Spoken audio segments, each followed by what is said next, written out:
In this tutorial of Forensic 9.0, we will review the automatic brightness filter. The automatic brightness filter is designed to adjust the dynamic brightness changes in your video using a unique implementation of our dehazing algorithm. Automatic brightness is also able to enhance in real time with accuracy. So here's our automatic brightness filter. We'll go ahead and turn that on.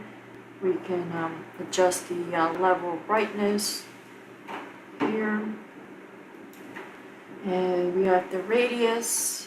First, it may be defaulted with the plus sign. Just click on the plus sign and it'll open up more availabilities for you on the radius.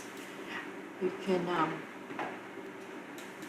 adjust that, and that defines the locality of the algorithm or the impact of neighbored pixels. This is a radius for the median filter.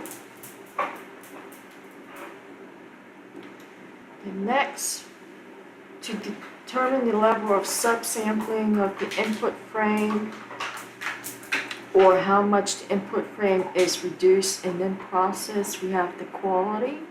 So the high does not reduce it at all. If you change it to the medium, it's twice for each dimension, and then the low is 4 times per dimension. And that is the automatic brightness filter.